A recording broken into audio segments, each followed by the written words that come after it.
Bien, hola, ¿qué tal a todos? Nuevamente bienvenidos a la clase. Me da mucho gusto compartir con ustedes este momento y vamos entonces a iniciar con nuestra clase el día de hoy, que es acerca del libro de los números.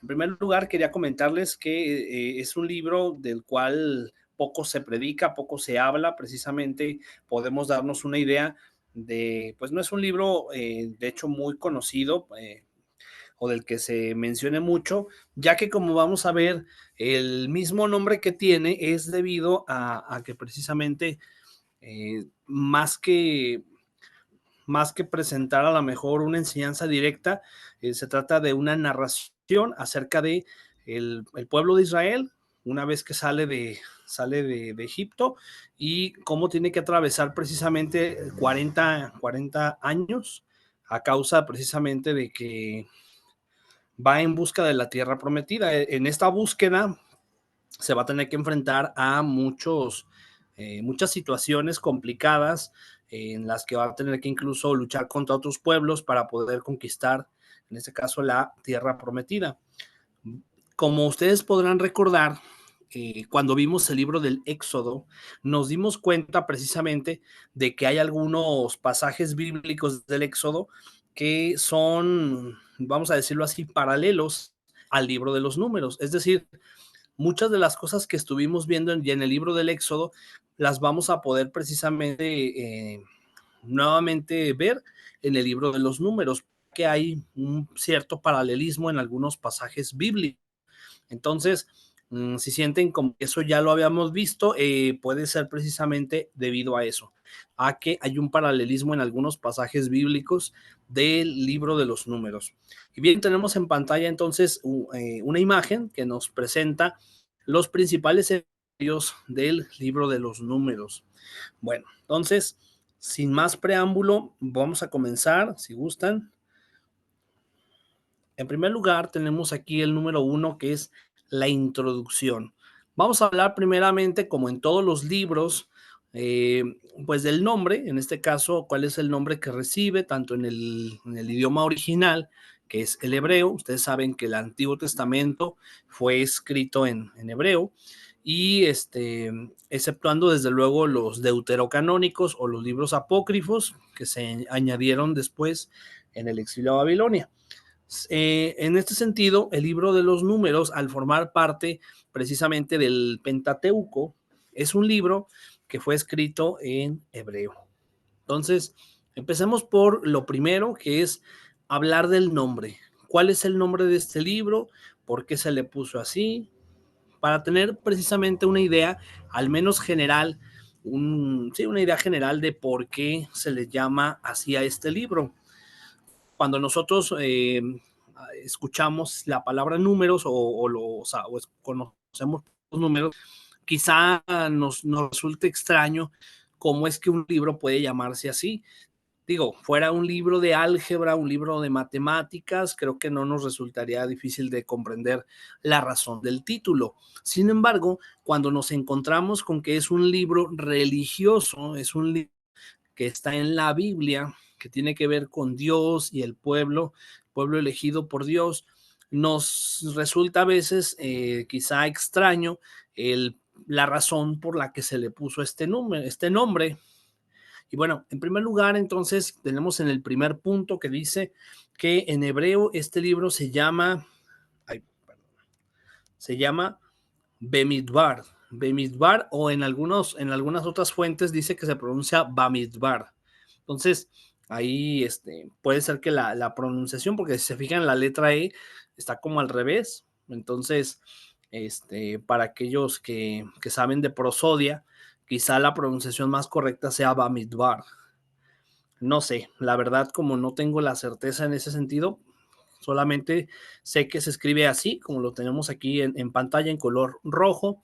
Y esta palabra de Bemidbar o Bamidbar hace referencia precisamente al desierto, libro del desierto. De hecho, así eso es lo que significaría, ¿verdad? En este caso, era un rollo. Ya sabemos que no, originalmente pues no eran libros como los conocemos el día de hoy, ya que en aquel tiempo pues no existía todavía la imprenta, no había ni siquiera nacido Gutenberg con su invento de la imprenta, pero eran rollos precisamente que en este sentido se le puso a este rollo el nombre de Bemidbar, que significa el libro del desierto.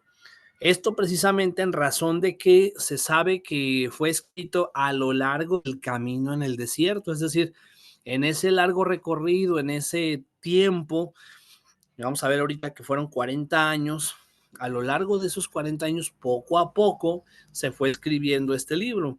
Entonces, por eso es que originalmente el nombre del libro más bien hace referencia al desierto, ¿sí? Esto es algo importante porque si bien es cierto que nosotros en español conocemos el libro como el libro de los números, originalmente no tenía ese título, originalmente no tenía ese nombre. Vamos a darnos cuenta precisamente que hace referencia entonces al desierto. Por otro lado, dice aquí que, como sabemos, es el cuarto libro de la Tanakh hebrea. Ustedes saben, recordar en la tradición judía, no, ellos no le llaman Antiguo Testamento, ellos le llaman la Tanakh. Dentro de la Tanakh hay algunos, digamos, libros o rollos, pues, conjuntos de rollos que van en este caso podríamos decir que es el cuarto libro de la Tanaj, pero también es el cuarto libro de la Torah, el cuarto libro de la Torah hebrea. Al mismo tiempo, en la tradición cristiana es también el cuarto libro del Antiguo Testamento. Aquí dice del Nuevo, me equivoqué en esa parte, es del Antiguo Testamento. Entonces, es el cuarto libro también del Antiguo Testamento, el cuarto libro del Pentateuco, diríamos nosotros, en lugar de Torah, Pentateuco le llamamos nosotros. Luego dice aquí que en el siglo tercero antes de Cristo se tradujo al griego con el resto de la llamada Biblia Septuaginta. No sé si han escuchado hablar de la Septuaginta. Fue esta primera traducción que se hizo al griego.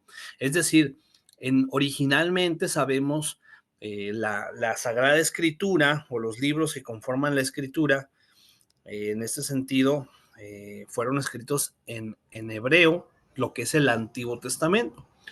Pero conforme fue pasando el tiempo, conforme fue incluso habiendo una influencia por parte de los pueblos circunvecinos, entre ellos Grecia, bueno, pues se vio la necesidad precisamente de hacer una traducción al griego. Ustedes saben, incluso con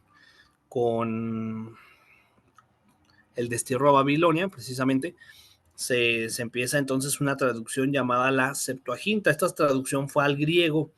Cuando se hizo la traducción al griego, el libro del desierto, digamos, sufrió un cambio en este sentido en cuanto al título del nombre, el título del nombre del libro, y dejó de llamarse el libro del desierto para pasar a llamarse, en este caso, Aritmoí.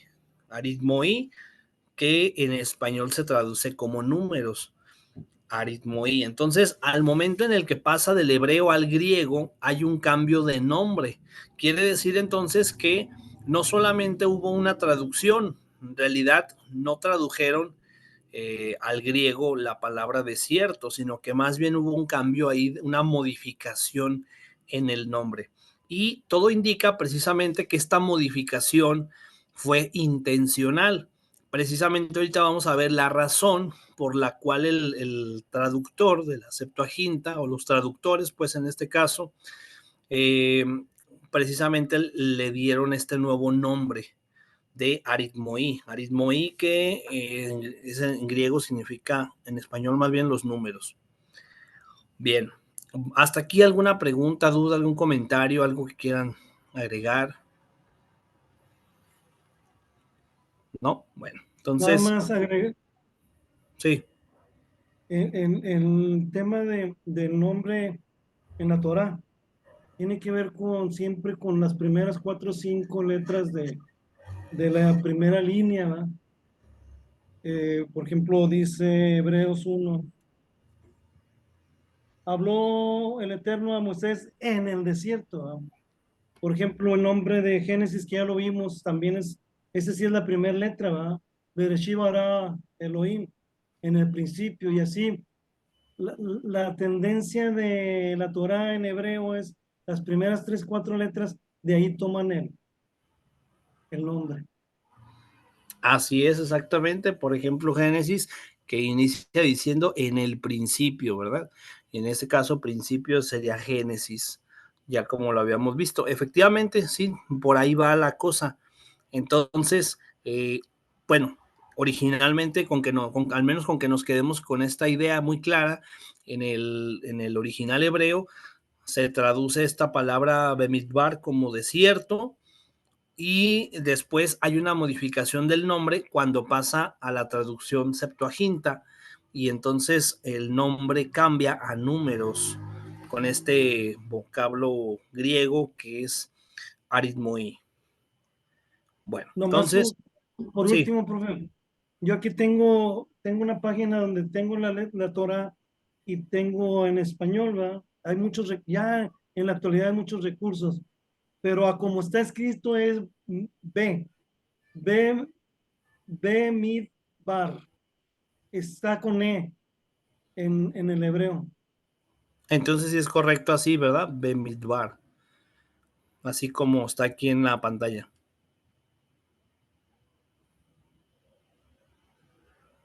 Sí, hola.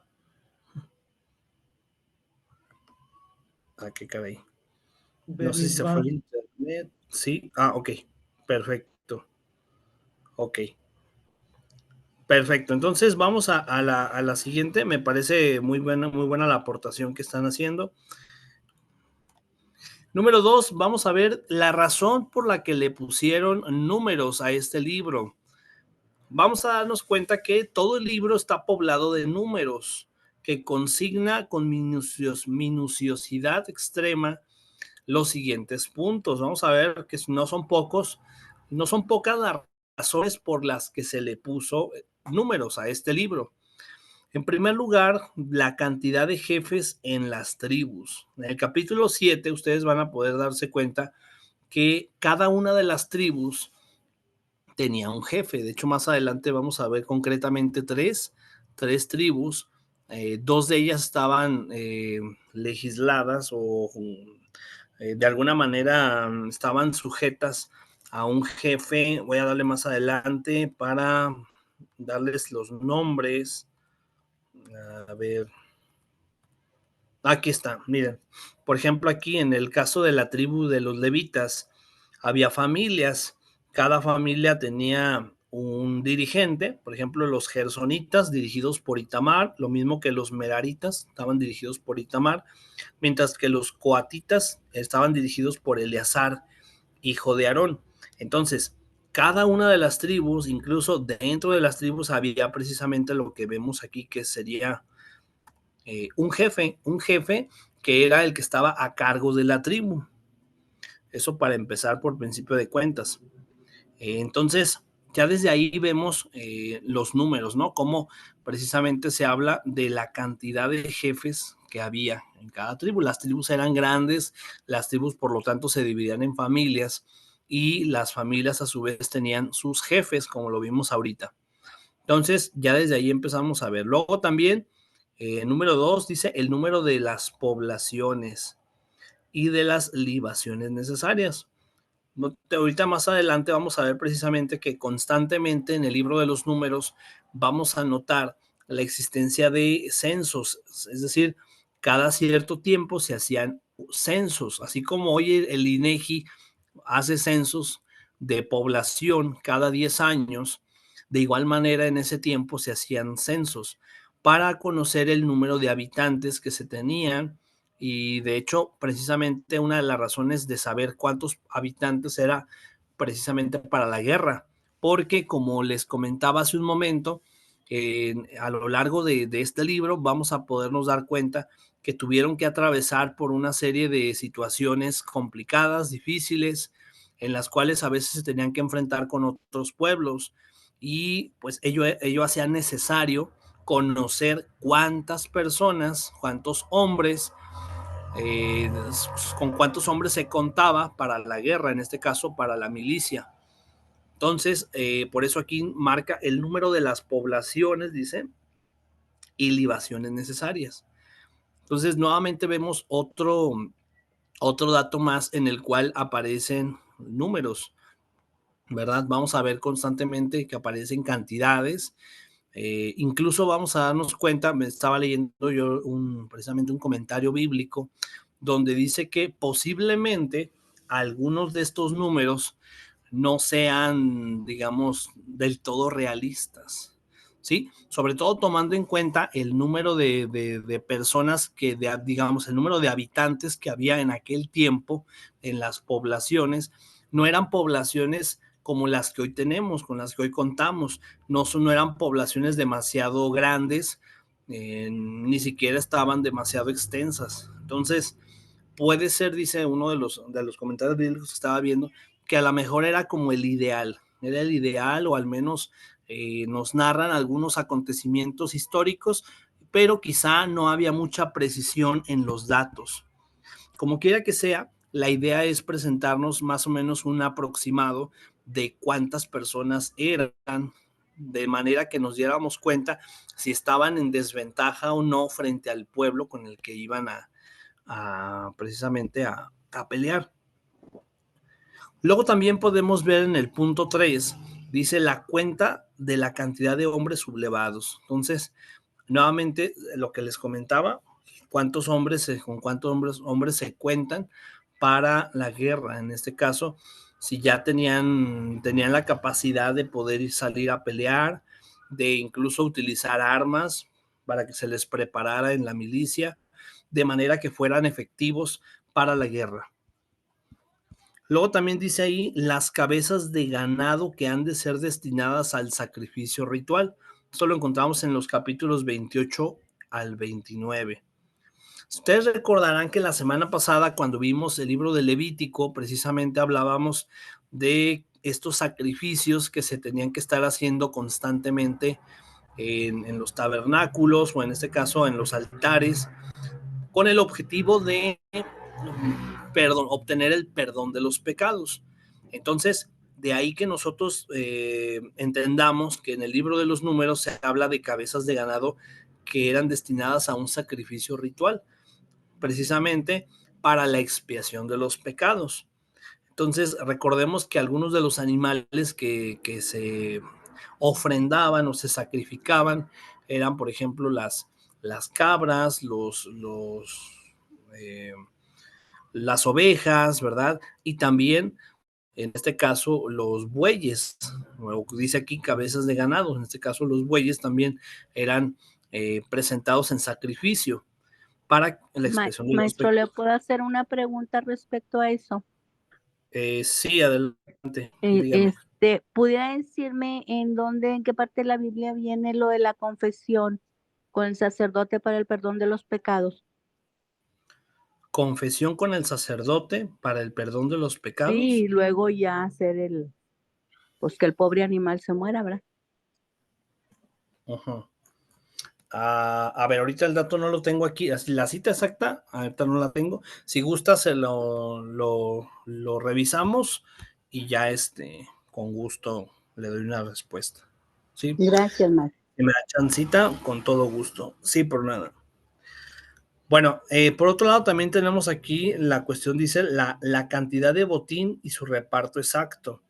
También esta es otra cuestión. Cuando había, en este caso, guerra, o incluso cuando no había guerra, pues también la cuestión económica se tenía que repartir de manera equitativa, ¿verdad? Ustedes saben que el dinero siempre, en todos lados, provoca problemas y en este sentido podemos decir que por eso se veía también necesario esto, tener muy en claro cómo se iba a repartir el botín, cuáles eran las cantidades que se tenían que dar a cada quien y precisamente para evitar esos problemas. Esto lo encontramos en el capítulo 31, la cantidad del botín y su reparto exacto.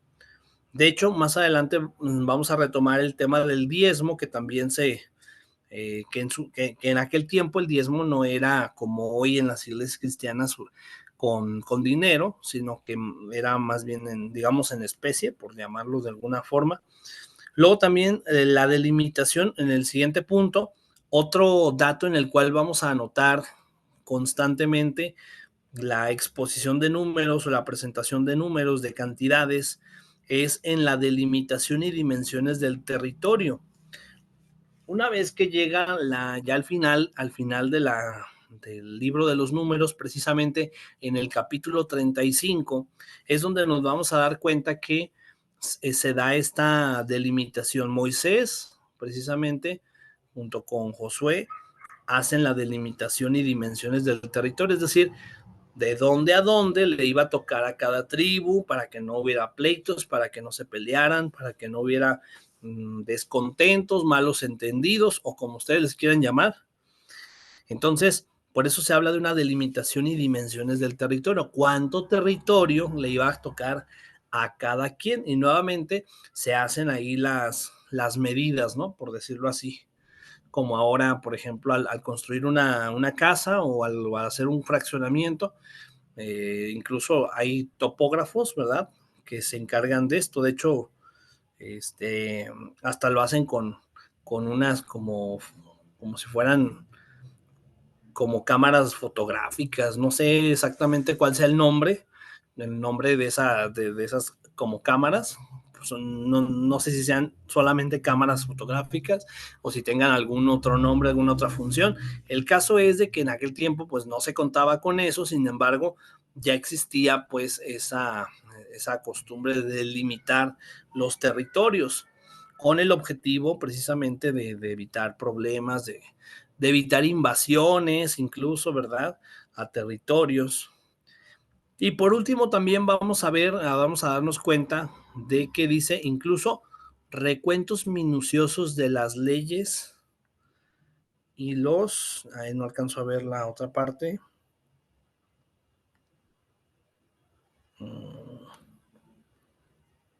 Bueno. Y los No sé. relatos contados. Ok, perfecto.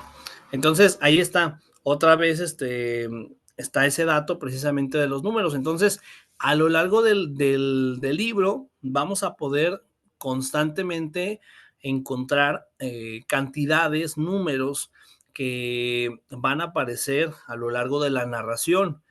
Fue por eso entonces que se optó al momento de hacer la traducción a la Septuaginta, se optó precisamente por darle este nombre de Aritmoí, que en español significa números, el libro de los números, hoy lo llamamos así.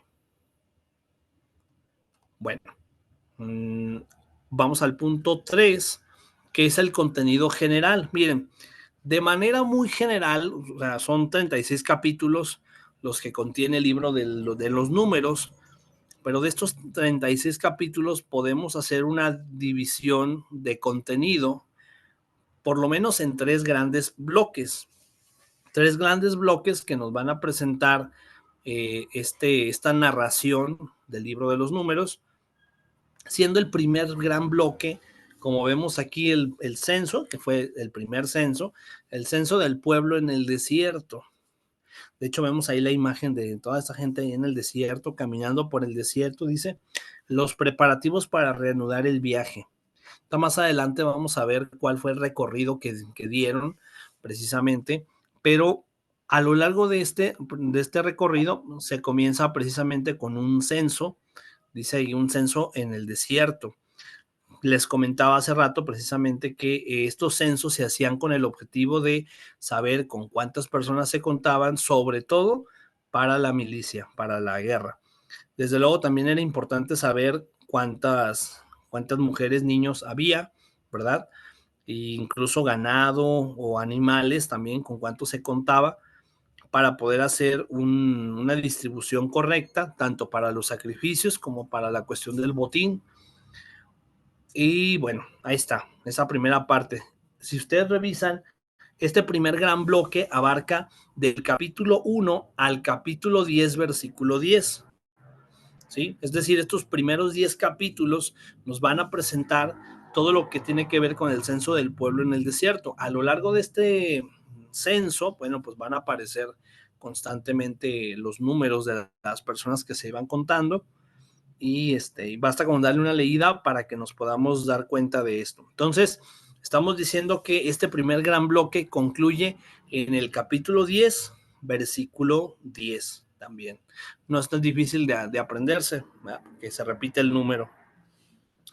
Por otro lado, también un segundo gran bloque en cuanto al contenido general sería el relato del viaje del Sinaí a Moab. Vamos a ver precisamente parte del recorrido que se hizo desde la península del Sinaí hasta Moab, que en este sentido fue la primera parte del recorrido, de ese largo recorrido que se hizo. Entonces, ahí a partir del versículo 11 del capítulo 10 hasta el 21-20, vamos a encontrar este relato. Nos va a presentar una serie de pasajes que ahorita más adelante vamos a ver ya más a detalle. Aquí solo estamos presentando una estructura general, por decirlo así, en una división de grandes bloques de narración, siendo el primero, como ya dijimos, el bloque acerca del censo, todo lo que la narración acerca de cómo se dio ese censo y todo lo que aconteció en aquel censo. Y la segunda parte del versículo 11 al 21-20 sería el relato del viaje del Sinaí a Moab. Por último, ya del 21 hasta el 36, que es donde concluye el libro de los números, vamos a encontrar dice aquí, los acontecimientos en las llanuras moabitas. Todo lo que ocurrió ahí en Moab, precisamente, hasta llegar a Canaán. Esa fue la segunda parte del recorrido de Moab, dice, antes de cruzar el río Jordán hasta hacia Canaán. Entonces, aquí tenemos, por así decirlo, los tres grandes momentos que nos va a presentar el libro de los números.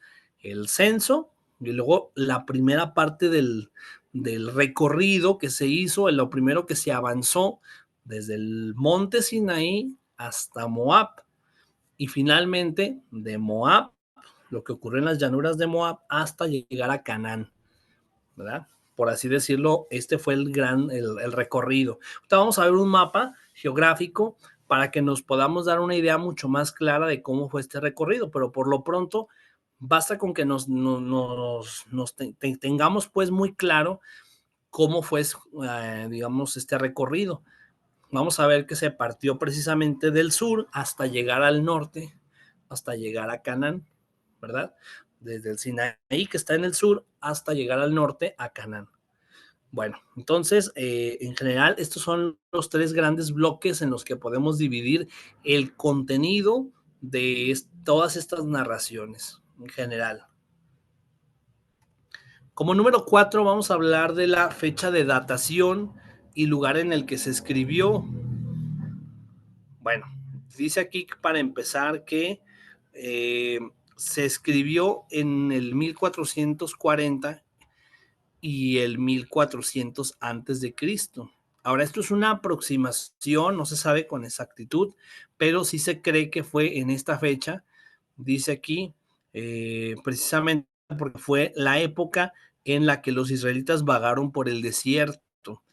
Precisamente en razón de que la misma narración de números nos habla de que fue lo que ocurrió en ese viaje por el desierto. Bueno, precisamente por eso se llega a la conclusión de que fue entre el 1440 y el 1400. Quiere decir que entonces pasaron, al menos según lo que nos presenta la Biblia en este libro, pasaron 40 largos años para poder conquistar la tierra prometida. No fue nada sencillo, no fue así como de, los voy a liberar de Egipto y de inmediato se van ahora sí que a gozar de la tierra prometida. No fue tan sencillo. Incluso no fue pronto. Tuvieron que pasar 40 años. Es muchísimo tiempo, ¿sí? Hay algunos algunos comentaristas bíblicos que dicen que posiblemente este número es nada más un número metafórico, por decirlo así, simbólico, mientras que hay otros que dicen que pues que sí pasaron así los 40 años. Hay otros que dicen que en realidad no eran años como hoy los contamos, de 12 meses y con toda la exactitud que hoy nosotros tenemos del tiempo, pero como quiera que sea, fue muchísimo tiempo el que estuvieron por el desierto. Entonces, en cuanto a la fecha, podemos situarnos entre el 1440 y el 1400 antes de Cristo. Esto significa que fue en el siglo XV, ¿sí? Creo que sí, ¿no? Siglo XV antes de Cristo. Entonces, fueron bastantes años antes de Cristo. En cuanto al lugar, si nos preguntamos, bueno, ¿y dónde fue escrito el libro de los números? Dice, aunque no se sabe con exactitud el lugar, porque ustedes saben que el libro de los números nos presenta este largo recorrido que les comentaba, comienza en la península del Sinaí, en el monte Sinaí, luego caminan hacia Moab y de Moab se pasan a Canaán, pasando por el río Jordán. Ahora bien, exactamente dónde se escribió, no se sabe con exactitud, pero lo que sí se puede decir es que se escribió en la península del Sinaí. Ahorita vamos a ver precisamente 3 diapositivas que nos van a explicar más a detalle qué es la península del Sinaí, como para que tengamos una idea de por qué se dice, se afirma que fue en la península del Sinaí. Repito, no sabemos con exactitud en qué parte de la península del Sinaí. No sabemos si una parte se escribió, por así decirlo, en Moab, otra parte se escribió hasta llegar a Canaán, o todo se escribió hasta llegar a Canaán. Lo que sí se sabe es que fue en la península del Sinaí. Ahorita que veamos los mapas, creo que esto nos va a dar una idea mucho más clara de las razones por las que afirmamos esto. Entonces, en cuanto a la fecha, tenemos aquí los datos en rojo entre el 1440 y el 1400 antes de Cristo. Y en cuanto al lugar, el lugar en el que se escribió es la península del Sinaí. Ahí se escribe el libro de los números. Y como podemos ver en la imagen, así más o menos luce el desierto. O sea, imagínense tener que vivir en un lugar así por 40 años, pues es demasiado difícil. En primer lugar, por las temperaturas tan extremas que hay. En el día, demasiado calor. En la noche, demasiado frío.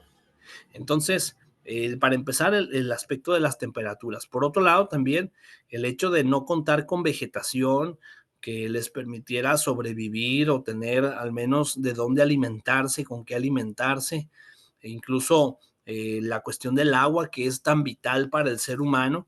Vamos a darnos cuenta que a lo largo del camino Dios fue proveyendo de estos elementos para que pudieran subsistir.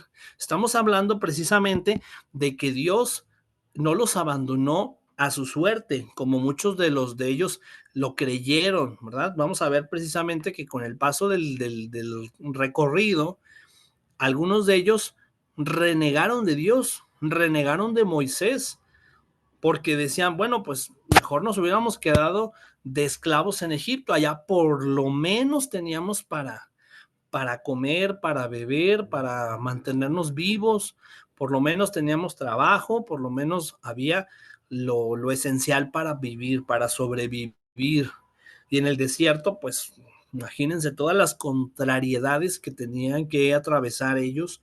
Sin embargo, Dios, repito, Dios no los abandonó a su suerte. De hecho, precisamente esa es la enseñanza principal del libro de los números. Dios establece un pacto con el pueblo y si ellos le son son fieles al Señor, bueno, el Señor responde de manera pues exitosa, ¿no? O sea, Dios les permite incluso perseverar. Si ocurren cosas malas, no es debido a que Dios castigue, sino es debido más bien a que el pueblo cayó en idolatría y cayó en pecado, renegaron de Dios, es debido a que el pueblo falla. Entonces, todos los males que le sobrevienen al pueblo de Israel, son a causa del pecado. Y todos los bienes que le sobrevienen son a causa de Dios. Dios es quien provee el bien. Dios es el autor del bien, en este sentido. Bueno, vamos entonces a adentrarnos en lo que les comentaba hace un momento acerca del lugar, el lugar que es la península del Sinaí. Tenemos aquí en pantalla un mapa que nos presenta lo que se llama la península del Sinaí. La península viene siendo todo este, digamos, este mapa que vemos o todo el espacio que está en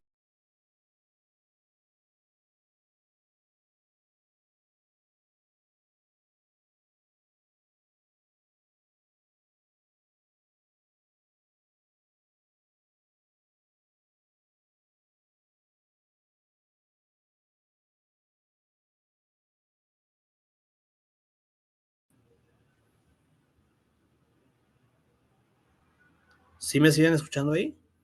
¿Sí, verdad? Ok.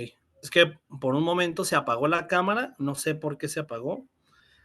Pensé que ya no estaba en clase, pero bueno, ya, ok.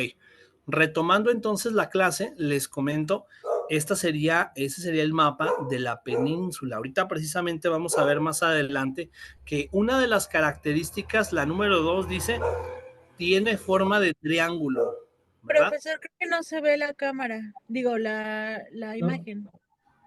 ¿No se está viendo? No, dejó de compartir.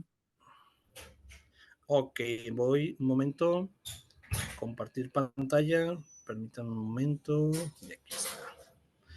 Bien, se supone que ahí se tiene que empezar a ver la pantalla. Ya se vio. ¿Sí? Ok, perfecto. Si quieres, permítame, si quieres, chécale y así no para desconectarme. Es que para ver si ya llegó el internet de aquí de la casa. Bueno, a ver, entonces les comentaba, en el punto número 2 dice, tiene forma de triángulo. Si nos regresamos al mapa, podemos darnos cuenta que en cierta manera, digo, no es un triángulo exactamente como un matemático lo dibujaría, pero al menos en cierta manera tiene como una forma triangular, donde en este caso el pico sería la parte de abajo, la parte sur. Entonces, todo este territorio, todo este mapa, todo este espacio que vemos nosotros en color como amarillo o color carne, vendría a ser la península del Sinaí. Sí, ya hay internet. Ok, permítanme un momento porque necesito desconectarme un momento de... A ver.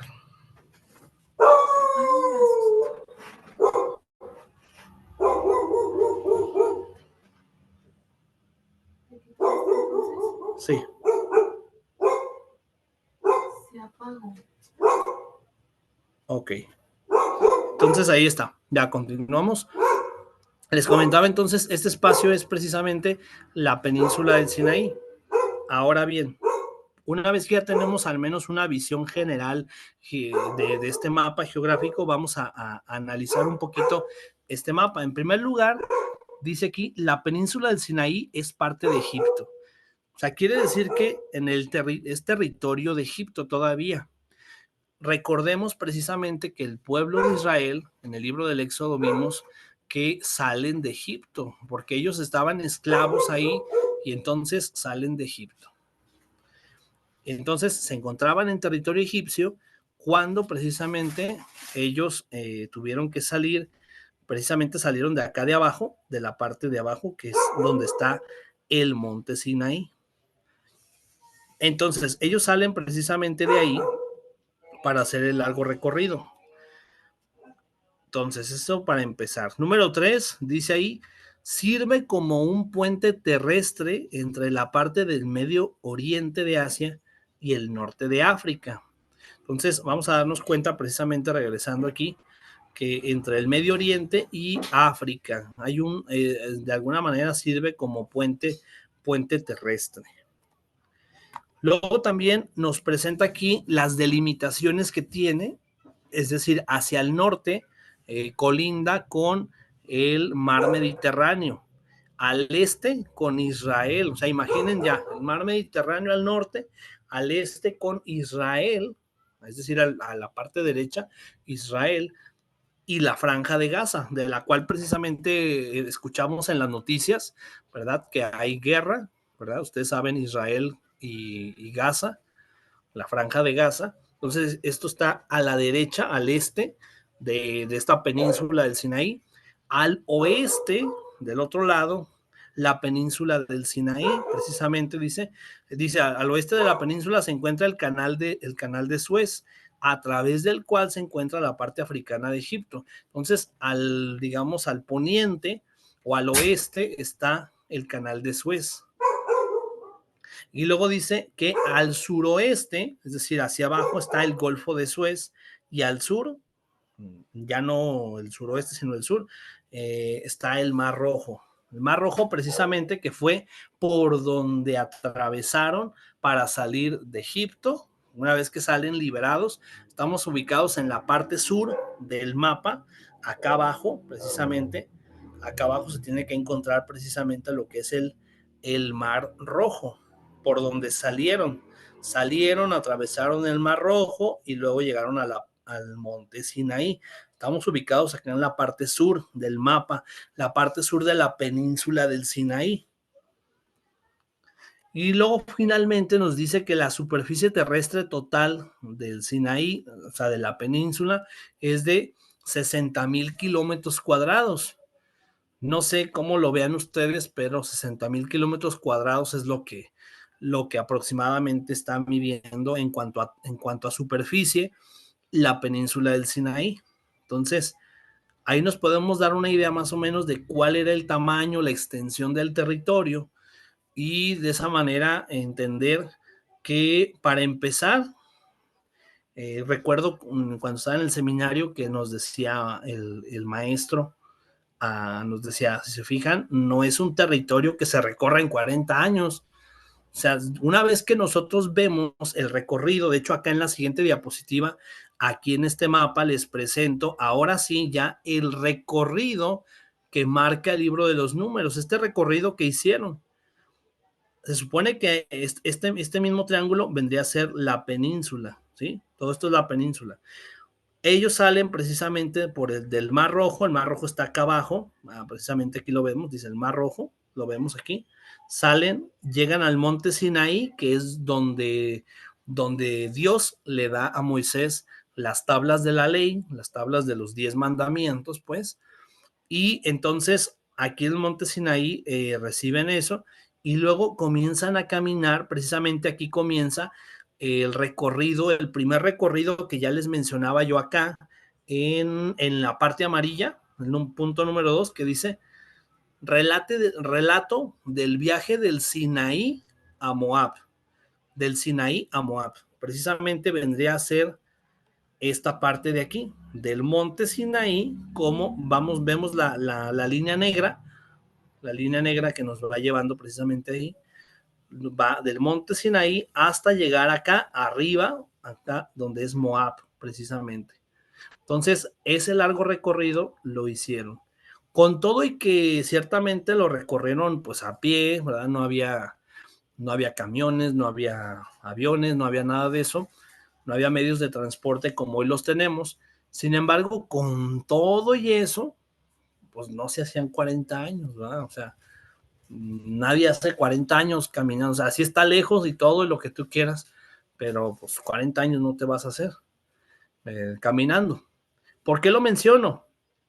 Precisamente porque ahí es donde en cierta manera cobra sentido lo que les comentaba hace rato acerca de este comentarista bíblico que dice que probablemente este número de 40 años sea un número simbólico, o al menos no eran años como hoy nosotros los contamos, ¿verdad?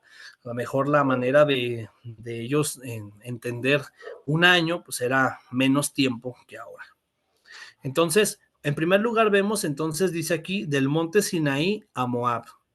Va de aquí de abajo del sur, del monte Sinaí, una vez que salieron del Mar Rojo, van hasta llegar a Moab, que está acá arriba, en el norte. Y luego, después viene la segunda parte del viaje, de Moab a Canaán, pasando por el Jordán. Es decir, están aquí en Moab, De aquí continúan el viaje, pasan a Canaán y atraviesan el Jordán, que vendría a ser esta franja azul que vemos aquí. Entonces, atravesando el Jordán, llegan a Canaán, que está acá en el norte de la península del Sinaí, precisamente. Bien, hasta aquí alguna pregunta, duda sobre esto. Profesor, Sí, adelante, diga. cuando dice que de los 40 años, pero también dice la Biblia que no todos entraron a la tierra prometida, entonces sí fue como que era un tiempo largo, ¿no? Sí, sí, como quiera que sea, lo que les comentaba, de todas maneras fue mucho tiempo, o sea, así hayan sido la mitad, ponle tú 20 años, perdón usted, disculpe, de todas maneras es muchísimo tiempo, o sea, como quiera que haya sido, la idea es presentarnos un recorrido que duró años, años, años, o sea, realmente fue algo complicado y la cuestión aquí o la posible respuesta está precisamente en lo que les decía al inicio. El hecho de llegar a la tierra prometida, conquistar la tierra prometida, no fue tan sencillo. Es decir, no solamente hablamos del tiempo de desplazamiento, sino que hablamos también del tiempo que duraron para poder conquistar la tierra prometida. Porque una cosa es el tiempo en el cual pues te haces caminando de un lugar a otro, te desplazas, pero otra cosa es que te permitan vivir ahí. ¿Por qué? Porque ya estaba todo esto poblado, ya había habitantes de otras culturas y había que pelear por el territorio, precisamente de ahí que se pueda entender entonces la razón por la cual se habla de que el tiempo para lograr llegar fue mucho, ¿verdad? Además de que vamos a ver precisamente ahorita que veamos el contenido más a detalle, que Dios castigó al pueblo precisamente con esto, con los 40 años. O sea, directamente lo vamos a ver en la Biblia. Dios les dice, pues por no serme fieles, vamos a decirlo así, ahora les va a costar 40 años de caminar por el desierto. Entonces, bueno, ahí está un poquito digamos, de conocimiento acerca de la península del Sinaí. Sí quería mostrárselos para que nos quedara más claro con dos mapas geográficos, cómo es el territorio, cómo fue el recorrido, más o menos para que nos demos una idea. Repito, es la línea negra que tenemos aquí en la imagen, partiendo del monte Sinaí hasta llegar precisamente acá arriba a Moab. Sería como Profesor. Sí, dígame. Bueno, yo tengo una pregunta. ¿Hay algo que nos diga por qué, digo, dentro de los libros de la Torá, por qué esa ruta? O sea, porque estamos hablando de que, por ejemplo, ellos estaban hasta acá donde dice Ramesés, y luego bajaron hasta el monte Sinaí y luego hacia Moab. O sea, ¿por qué no seguir una ruta más corta? Más directa. Sí, precisamente, sí, exactamente. Hubiera sido más fácil. ¿Se acuerdan cuando vimos lo de la ciudad de Ramesés? Hubiera sido más fácil directamente irse por aquí, así, en directo. La razón pareciera ser, digo, no tengo ahorita una respuesta así exacta, pero ahí disculpen, pero la razón pareciera ser lo que les comentaba hace un momento. Dios permitió que agarraran pues otra ruta donde duraran 40 años por castigo. Precisamente Dios de alguna manera permite esto para que ellos pues valoren pues, o no sé cómo decirlo. Número 5, vamos a lo que es el autor del libro de los números. Esta respuesta, si fuera examen, ya se la deberían de saber. ¿Por qué? Profe. Porque les recuerda, sí, mande. Disculpe, a la pregunta que hace Mario, en el libro de Deuteronomio, que vamos a ver más adelante, en el capítulo 8, versículo 2, habla de que Dios tenía un propósito espiritual. Entonces no es como que caminamos por donde se nos ocurre, no, sino que creyendo Dios ya tenía un propósito.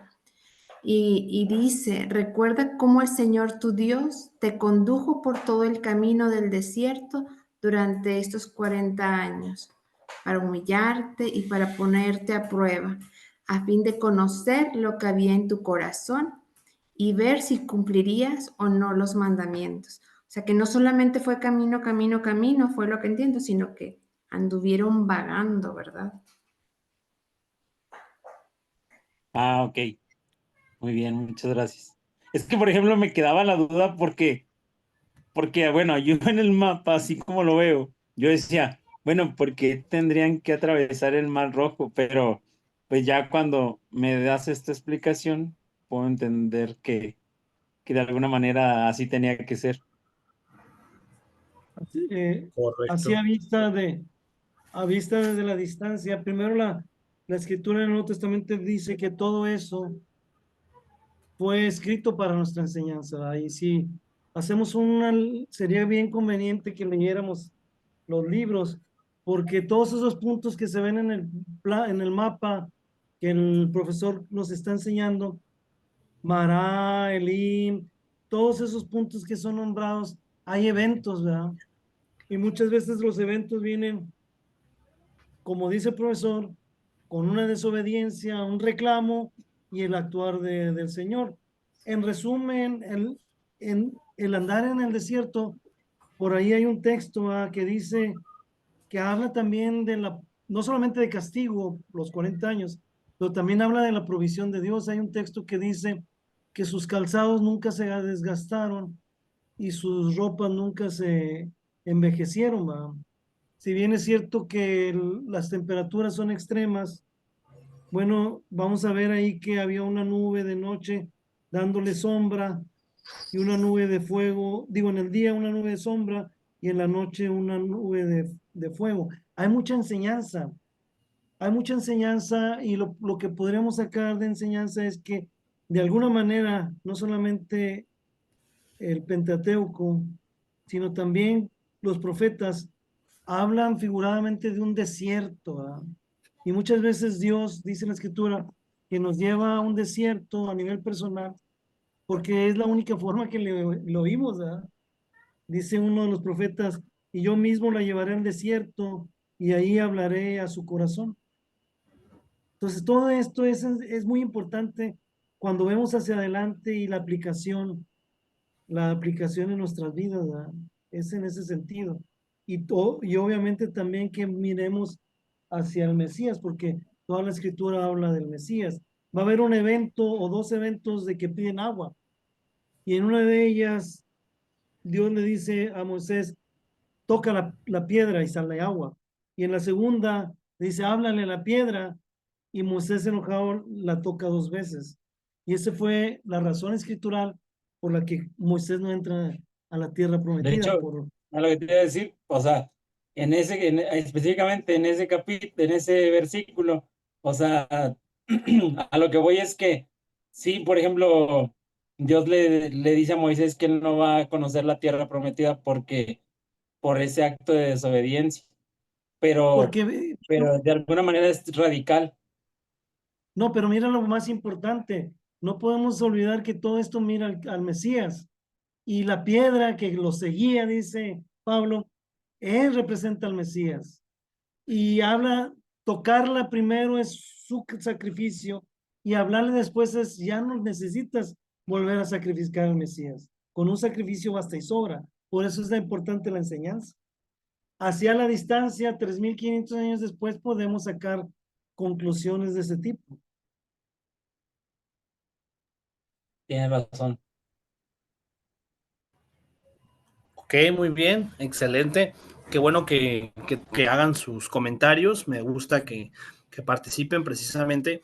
Todo esto complementa, ayuda pues a que tengamos una idea mucho más completa de la clase. Y bueno, entonces, continuando con lo que estamos viendo, acerca del autor, les comentaba ya a lo largo de los anteriores libros del Pentateuco, lo hemos visto, la tradición judio-cristiana en general le atribuye la autoría a los 5 libros del Pentateuco a Moisés. Sin embargo, al momento de hacer ya un análisis, un estudio más detallado acerca de la autoría del Pentateuco, vamos a darnos cuenta que en realidad intervienen estas 4 tradiciones de las que ya hemos hablado en repetidas ocasiones, que es la yavista, la eloísta, deuteronomista y sacerdotal. Son estas 4 tradiciones en las cuales vamos a encontrar a varios autores, no solamente a un único autor, no solamente Moisés, sino que hay diversos autores que llegaron precisamente a conformar en este sentido los libros del Pentateuco, entre ellos el libro de los números del que estamos hablando hoy. Número 6 dice la historicidad del libro de los números. Bueno, ustedes saben que la Sagrada Escritura está catalogada, en este caso, por grandes bloques de libros, por ejemplo, el Pentateuco, pero también hay un bloque de libros que son catalogados como libros históricos. Ahora bien, el libro de los números, si bien es cierto, no forma parte de ese catálogo de libros históricos. Sin embargo, vamos a ver precisamente que las narraciones que vamos a encontrar en este libro, como dice aquí en el punto tercero, en el tercer punto, dice la arqueología no ha podido ni negar ni confirmar la completa veracidad de todo lo narrado. Es decir, hasta el momento no se tiene, pues digamos, al menos desde el punto de vista arqueológico, la veracidad de si todo es tal cual como esté escrito ahí. Recordemos que lo que les comentaba hace rato, algunos comentaristas bíblicos dicen que probablemente algunos de estos datos numéricos quizá corresponden más bien al ideal que se tenía en ese tiempo. Son en ese sentido números un tanto simbólicos, quizá no representan la exactitud que hoy un documento histórico exigiría. Ustedes saben que hoy en día para que un evento sea histórico necesita precisamente comprobar en qué lugar y en qué tiempo ocurrió, ¿verdad? Tiene que responder a esa pregunta espacio-temporal y en este sentido responder con datos objetivos, con datos numéricos, datos que puedan ser respaldados por alguna fuente. Bueno, pues en ese sentido podemos decir que el libro de los números, si bien es cierto que nos presenta muchos relatos, de los cuales incluso en el Nuevo Testamento hay autores, o hay más que autores, personajes del Nuevo Testamento que hacen referencia al libro de los números, por lo cual nosotros queremos pensar que son relatos auténticos, relatos veraces, ¿verdad? No tendríamos en este sentido, como dice aquí, razones para negar la autenticidad, la veracidad de esos acontecimientos, sino que más bien al contrario, podemos incluso, como les digo, compararlo con otros textos bíblicos, como el libro del Éxodo, que precisamente vienen a respaldar los mismos acontecimientos. Hay muchos pasajes bíblicos en el libro del Éxodo y en el libro de los Números que se repiten, lo cual nos hace pensar precisamente que en realidad pues se confirma que efectivamente sucedieron. Son acontecimientos que sí ocurrieron. Entonces, ahí es donde vemos reafirmados precisamente, como dice aquí, todos los aspectos culturales, conservando en su esencia en el judaísmo del templo hasta el tiempo de Jesús. Quiere decir que al menos sí, es un texto que refleja la realidad que vivió el pueblo judío en su momento hasta llegar a los tiempos de Jesús. Por otro lado, también dice aquí que la arqueología trabaja desde hace un siglo en tratar de averiguar la veracidad del contenido histórico. Fíjense, hasta hace un siglo, o sea, quiere decir que no tiene mucho tiempo de que se empezó a trabajar en este sentido en pues sin investigar. O sea, quiere decir que tiempo atrás, antes de este siglo, en el que se comienza a investigar, todo se daba por hecho. Se daba por hecho que sí es como lo presentan los relatos. Fue hasta hace un siglo que comenzó a haber un estudio más sistemático, un estudio en el cual se quisiera buscar comprobar, en este sentido, la veracidad de estos hechos. Punto número 7 que vamos a ver es el resumen. Vamos a ver a continuación algunos pasajes bíblicos que vamos a encontrar en el libro de los Números y que precisamente hacen referencia más concretamente a los relatos de los que hemos estado hablando. Aquí en esta parte sí les voy a pedir que participen con la lectura. Por favor, en primer lugar, esta diapositiva les voy a pedir que la lean. A ver, Paloma, ¿nos puedes hacer favor de leer la diapositiva? Resumen. Dios ordena a Moisés en el desierto del Sinaí que cuente a los que pueden llevar armas, a todos los hombres de 20 años en adelante, y que nombre príncipes para cada tribu, un total de 603,550 israelitas son aptos para el servicio militar. La tribu de Leví está exenta del servicio militar y por lo tanto no se incluye en el censo. Moisés consagra a los levitas para el servicio del tabernáculo en lugar de los primogénitos que hasta entonces habían realizado ese servicio. Muy bien, gracias. Entonces, en primer lugar, en la parte de arriba vemos cómo Moisés, déjenme recorrerme hacia atrás, ahí está.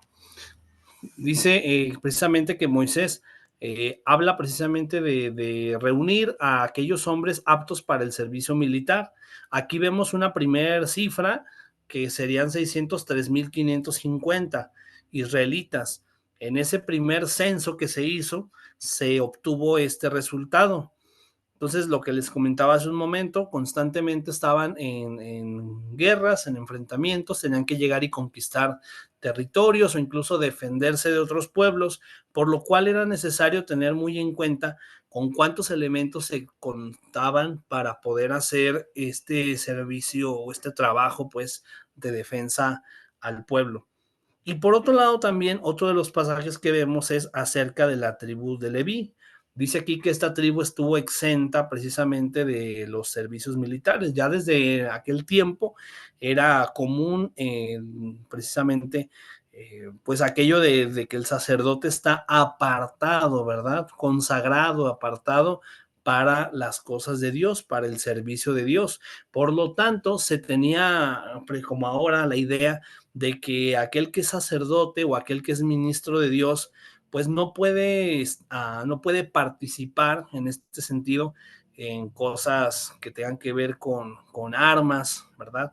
No se puede, por así decirlo, combinar las armas con, en este caso, con el sacerdocio.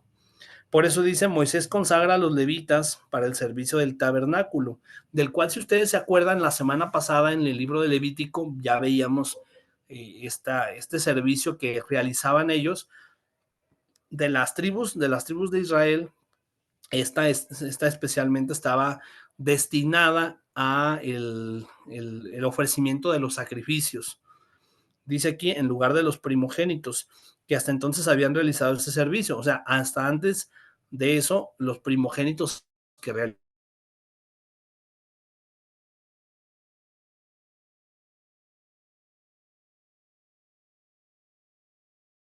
este tipo de a la que Moisés consagra para este servicio.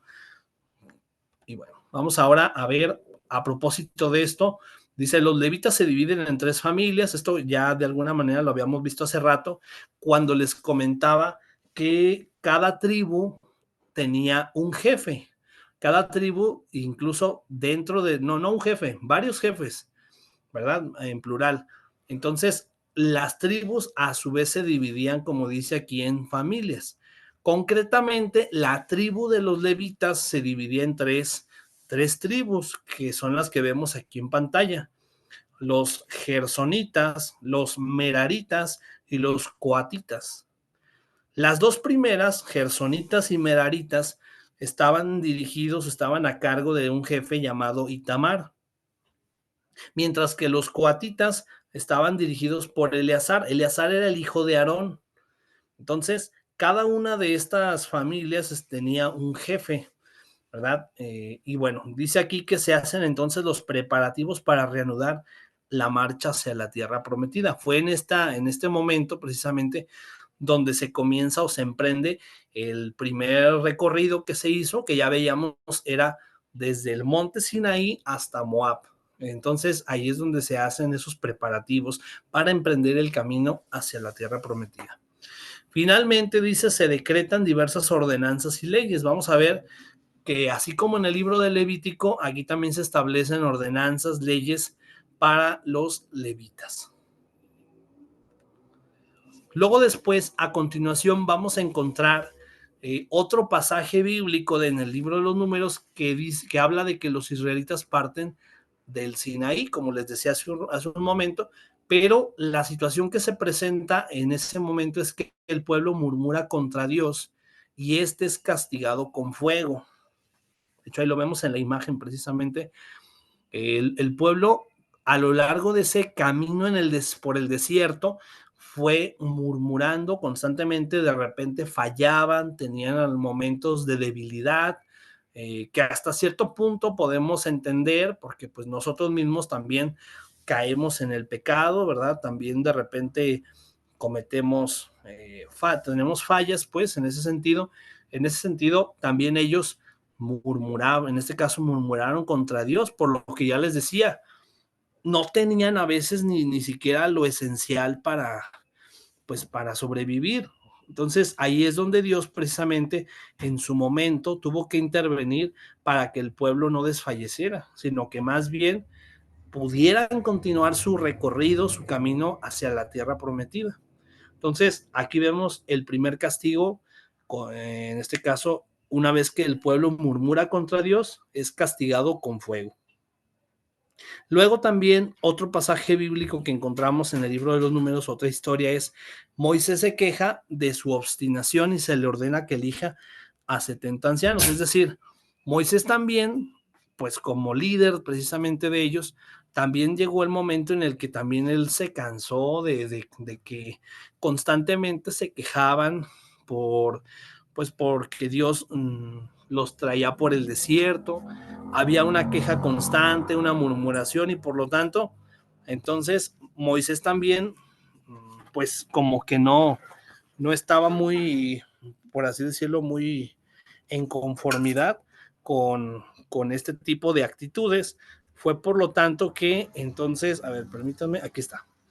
Moisés entonces, Dios, perdón, le dice ahí, le ordena que elija a 70 ancianos para que le ayuden en el gobierno del pueblo. Es decir, eran tantas las personas con las que tenía que lidiar, que entonces fue conveniente que 70 ancianos pudieran colaborar con el gobierno del pueblo, de alguna manera. Entonces ahí vemos en la imagen todos esos ancianos que en cierta manera ayudaron a poder dirigir, gobernar, orientar al pueblo de Israel.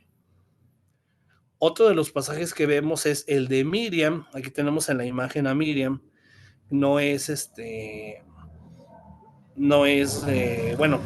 vamos a dejarlo así. Miriam y Aarón insultan a Moisés. Fíjense cómo se da esta situación.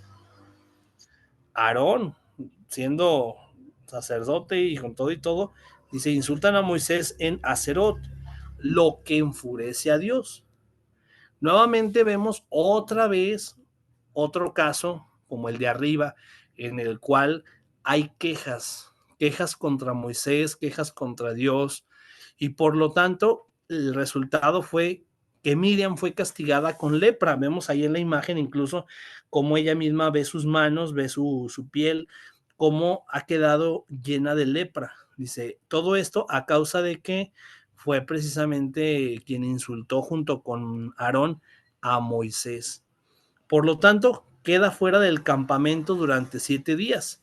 ¿Se acuerdan ustedes que la semana pasada hablábamos precisamente de que en el libro del Levítico había algunas prescripciones acerca de la impureza? Cuando una persona quedaba impura, se le pedía o se le exigía más bien que se retirara, que no podía tener una convivencia con la gente, con sus familiares, con su tribu, sino que tenían que alejarse de la sociedad, que tenían que ser excluidos hasta que volvieran nuevamente a tener pureza en su piel o recobraran la salud o de alguna manera ya quedaran libres de esa mancha que tenían. En este sentido, por eso es que Miriam es castigada con lepra y queda fuera del campamento, por eso es que quedó fuera durante 7 días, al final de los cuales, dice, los israelitas se dirigen al desierto de Parán en la frontera de Canaán. Entonces, vemos este otro acontecimiento precisamente en el cual Miriam queda fuera a causa de haber insultado a Moisés. Quiere decir que no fue cosa menor lo que, digamos, la manera en cómo Dios tomó este insulto hacia Moisés. Luego, si avanzamos un poco más, vamos a darnos cuenta de otro pasaje bíblico que encontramos aquí, es acerca de los 12 espías. Este pasaje concretamente ya lo habíamos visto en el libro del Éxodo. Es uno de los pasajes paralelos que se presentan, el de los espías. No sé si ustedes recuerden mucho acerca de esto, pero precisamente Moisés envía espías, dice, enviados a Canaán, y regresan para informar a Moisés. Desafortunadamente, estos espías no todos fueron leales, ¿verdad? Recordamos, por eso es que dice Josué y Caleb, 2 de los espías, informan de que la tierra es abundante y mana leche y miel, pero los otros espías, dicen que está habitada por gigantes y los israelitas se niegan a entrar en ella. O sea, ahí está precisamente la situación de los espías, mientras que unos hablan de todo lo bueno que hay, también otros advierten.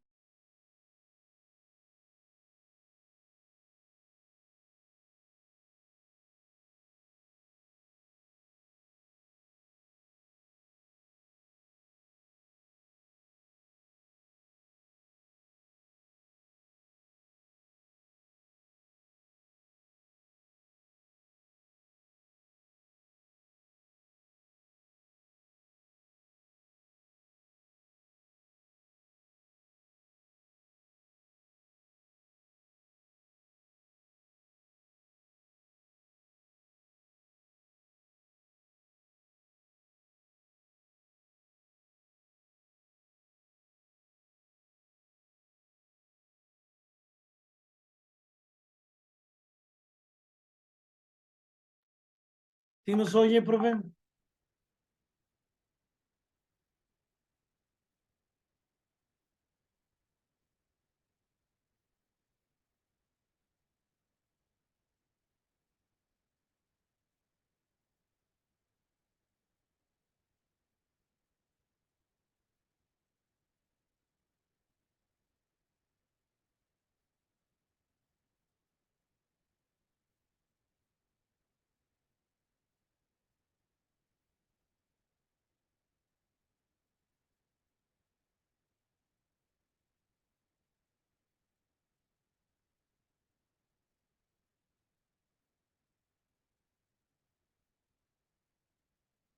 A ver, estoy otra vez.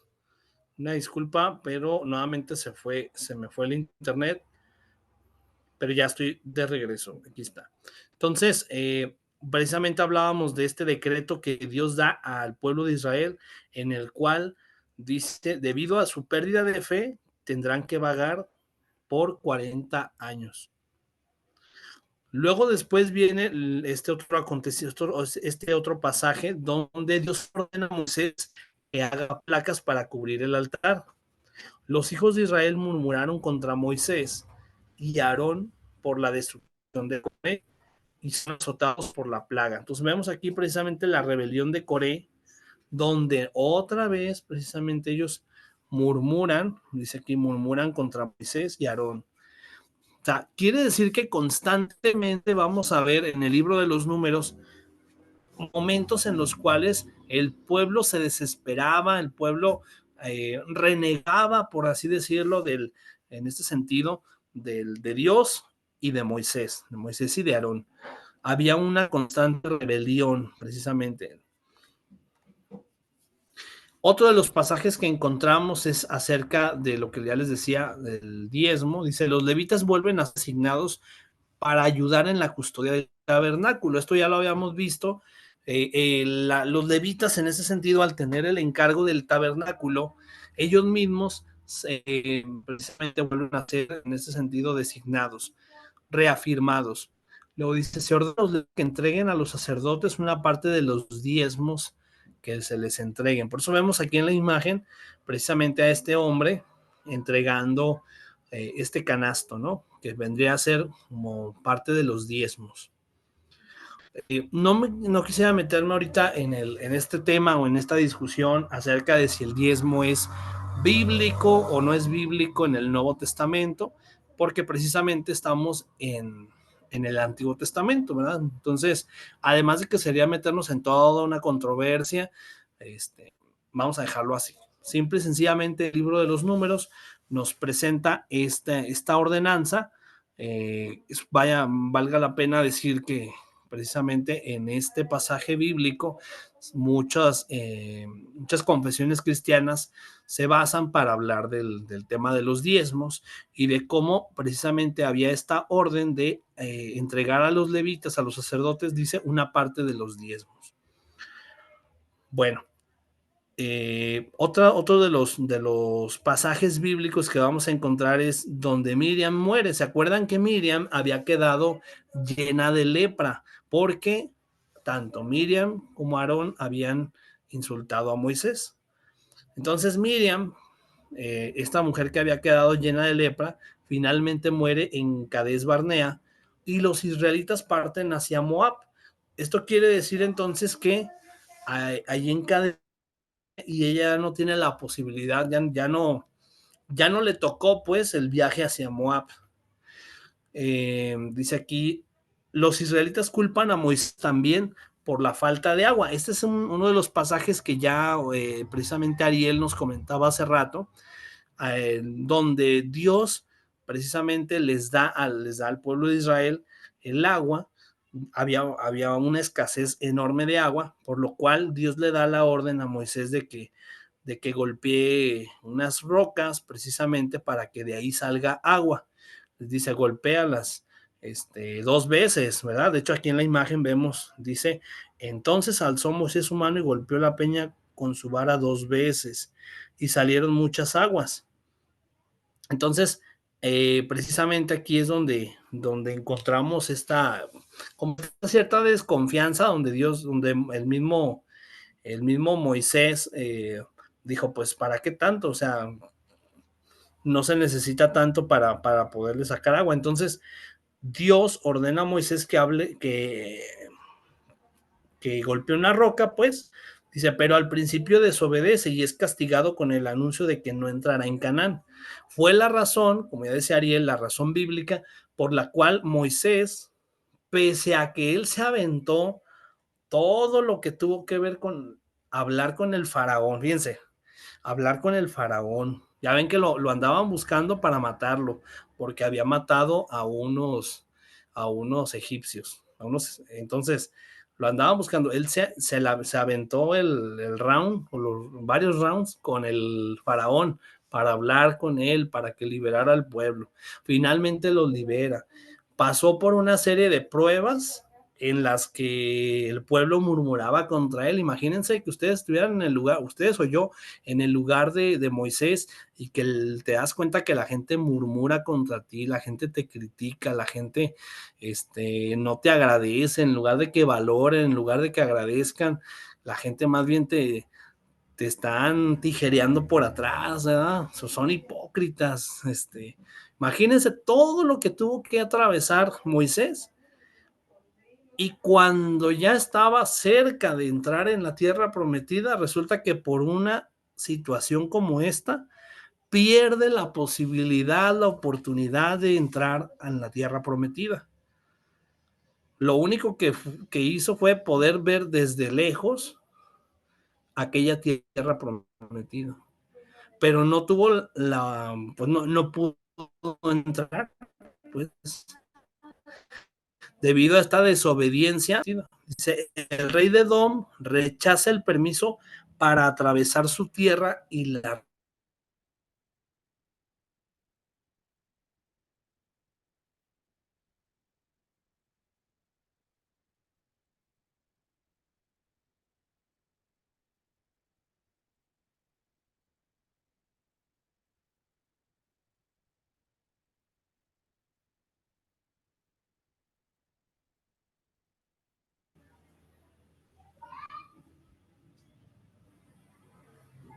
A ver, ahí estoy otra vez, sí. Pasa que se oyó un ruidito así como de que ya dije otra vez, ya me desconecté sin querer. Pero no. Ok. Entonces, los israelitas fueron mordidos por serpientes voladoras, dice aquí, serpientes voladoras ardientes por hablar contra Dios y Moisés. Otra vez vemos a la gente hablando contra Dios y Moisés. Y nuevamente hubo un castigo. ¿Se acuerdan? Ya había habido un castigo, primeramente con fuego. Luego también hubo otro castigo con la lepra por hablar mal. Miriam, ¿verdad? Habló mal de Moisés. Luego también hubo un castigo hacia Moisés porque también él mismo desobedeció a Dios. Luego también vemos que el pueblo de Israel, por perder la fe, una vez que le informan los espías al pueblo de Israel cómo está la cosa, ellos no se animan a entrar y también Dios los castiga. O sea, ha habido una constante a lo largo de esta historia que es el pueblo falla, el pueblo se desespera, el pueblo no confía en Dios. Bueno, esta es una constante que vamos a estar viendo a lo largo de este libro. Otro de los pasajes que encontramos es el de que los israelitas llegan a las llanuras de Moab. ¿Se acuerdan ustedes en ese mapa que veíamos hace rato? Allá en el norte, en el noreste, se encuentra Moab. Luego dice, un nuevo censo, otro censo, dice, da el número total de varones de 20 años en adelante. En este caso, la cifra que se presenta es 601,730. Dice, y el número de los levitas, ¿recuerdan los levitas, esta tribu sacerdotal? Dice, eran 23,000. Luego dice, la tierra se dividirá por sorteo. Las hijas de Zelofejat, que no tenían hijos, participarán en el reparto. Maestro, no se ve Sí. la pantalla. ¿No se está viendo? Bueno, yo no la veo. Me hubieran dicho de hace rato. Pero bueno, ok. Voy. A ver, se supone que aquí compartir pantalla. Ahí está. Se supone que ahí se tiene que estar viendo ya. Sí, ya se ve. Bueno, aquí está primeramente la imagen, el acontecimiento que les decía de las víboras que comenzaron a morder a los israelitas, porque ellos, los israelitas, hablaron contra Dios y Moisés. Pues aquí está el primer acontecimiento. Vemos a las personas tiradas, incluso ahí con sus hijos, las señoras con sus hijos, mordidos por las serpientes. Aquí vemos una serpiente, otra, acá otra más, acá atrás otra. Luego también el censo, el segundo censo que se hizo, que les comentaba, que en este caso es de 601,730 y de 23,000 en el caso de los levitas.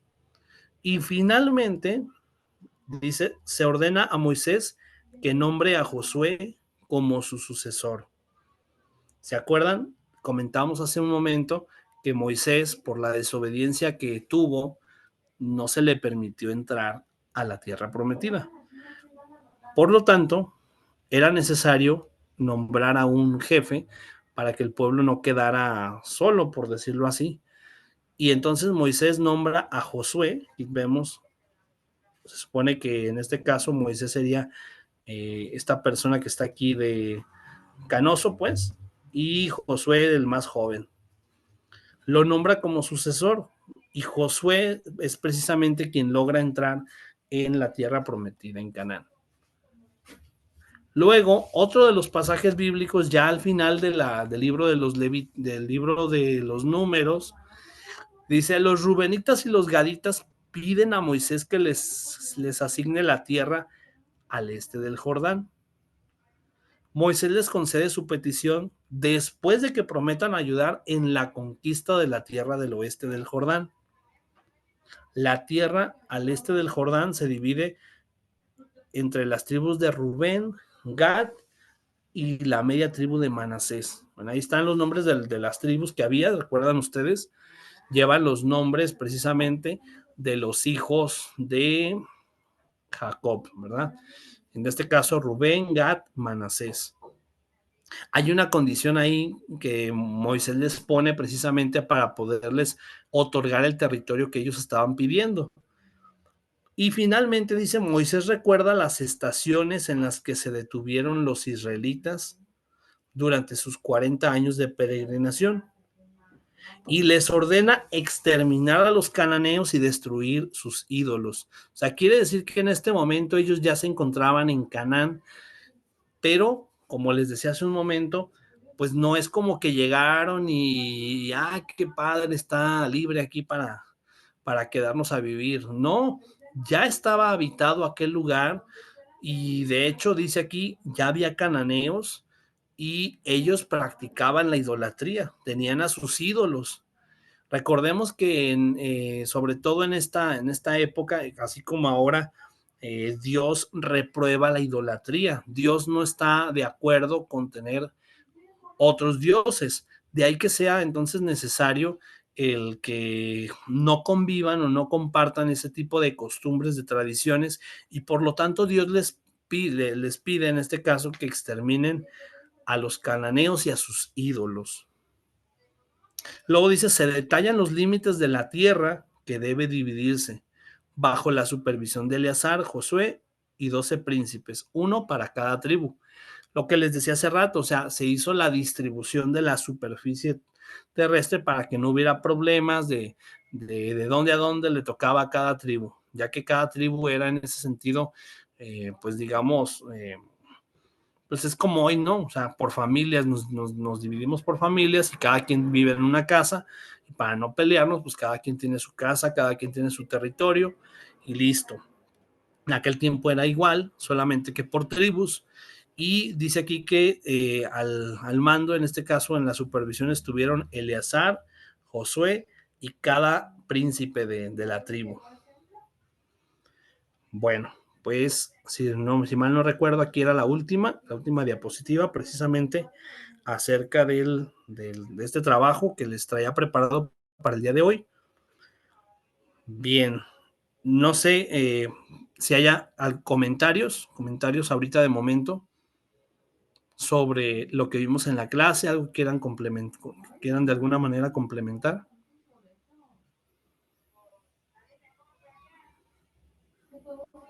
¿Nadie? Bueno, excelente. A ver, Ariel. Sí, Ariel, adelante. A mí me gustaría comentar algo, profe, a Sí. manera de complementar lo que nos está enseñando, ¿verdad?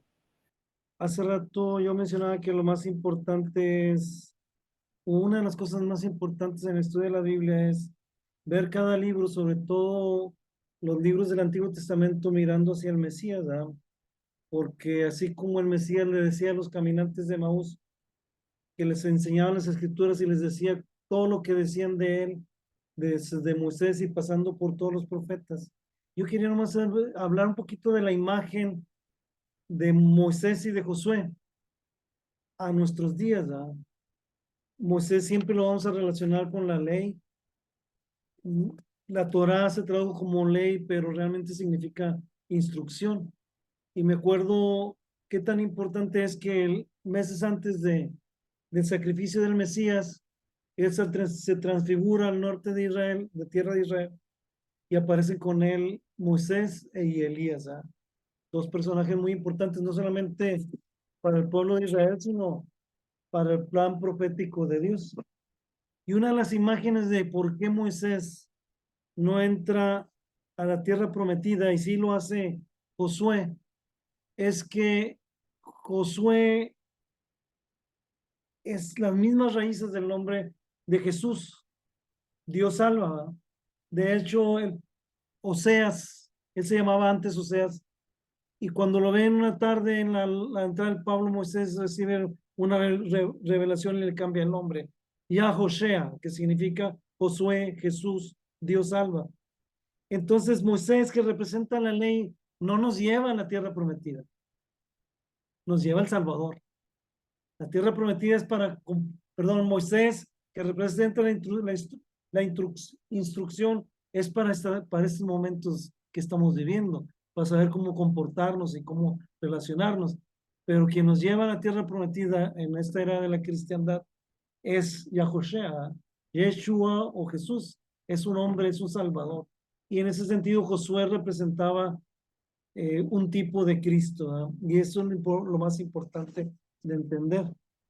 No, no es sustitución, sino es adición, ¿verdad? Primero viene instrucción y luego viene un hombre que nos lleva a la tierra prometida, que juró siempre ser valiente en guardar la palabra de Dios.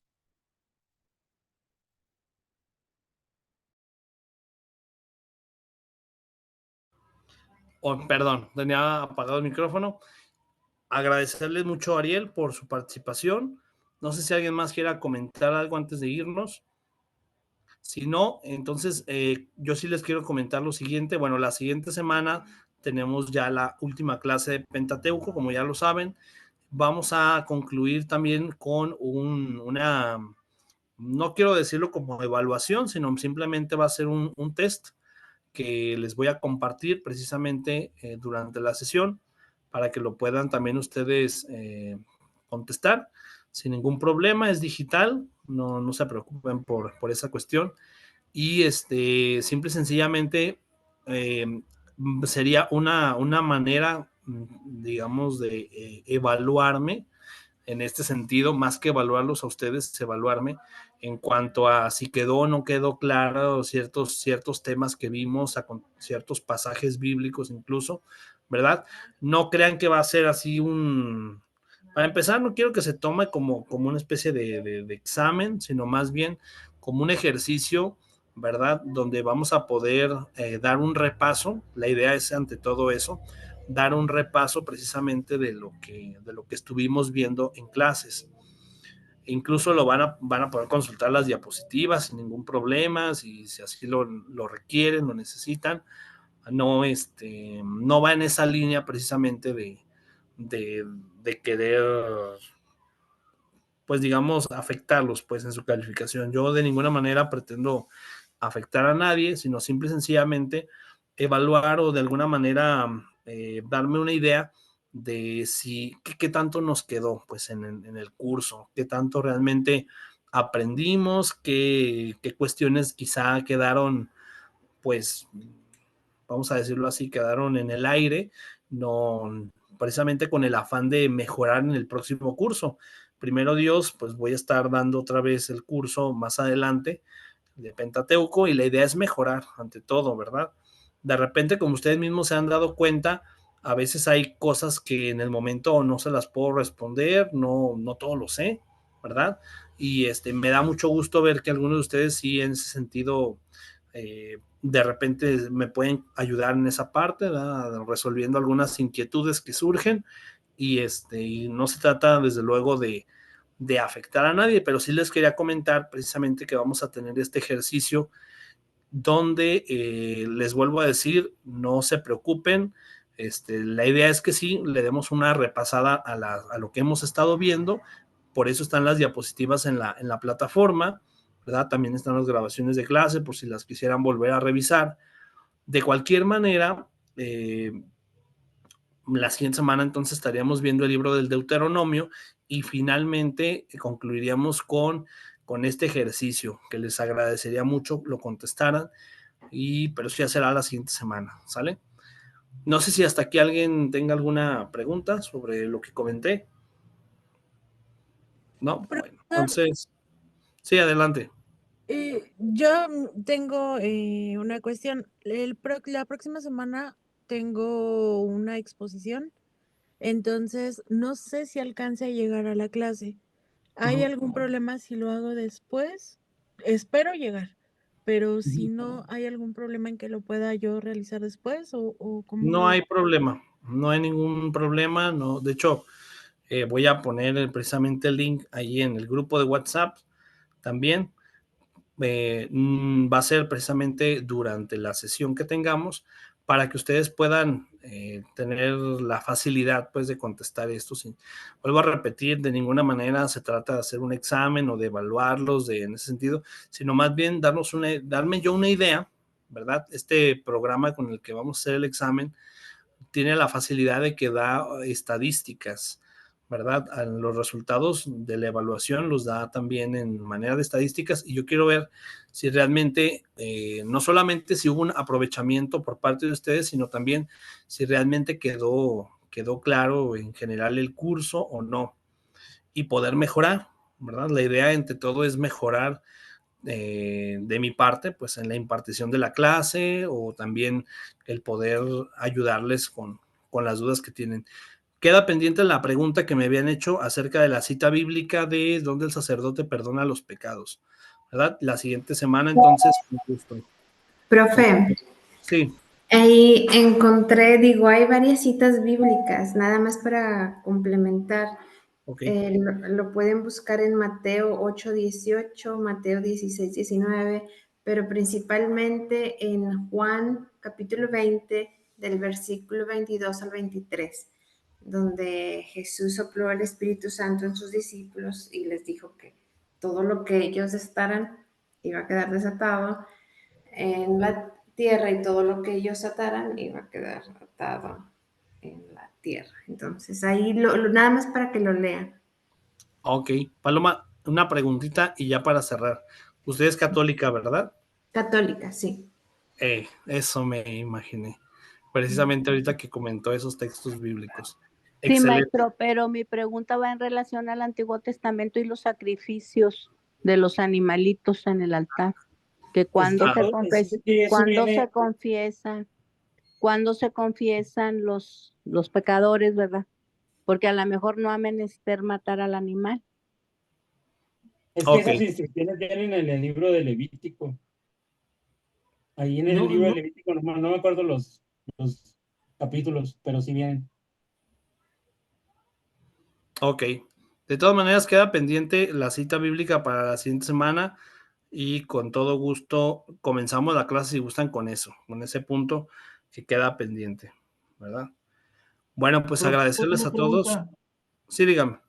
¿Usted qué denominación o religión pertenece? Yo soy cristiano, en ese sentido, cristiano, no tengo una denominación como tal, pero sí me inclino mucho por la doctrina bautista, vamos a decirlo así, ¿verdad? Aunque en la iglesia donde estoy, pues no es digamos, no estamos afiliados directamente, ¿verdad? Pero sí, estoy muy, digamos, en concordancia con la doctrina bautista, con todo lo que es en este caso, la reforma, ¿verdad? Y pero yo independientemente de eso, como les dije, aquí vamos a ver cuestiones bíblicas, lo que ahora sí que sin irnos por el lado de ninguna denominación, sino simplemente lo que nos presenta la escritura y listo, ¿verdad? Como maestro universitario creo que es lo que me compete en ese sentido, no inclinarme por una denominación en particular, como habíamos quedado. Bueno, pues gracias a todos por su participación. Ya pasadas las 10 de la noche. Vamos a dejarle ahí por ahora. Y un gusto saludarles a todos. Igualmente, buenas noches a Gracias. todos. Gracias. Buenas noches. Hasta luego, buenas noches. Buenas noches.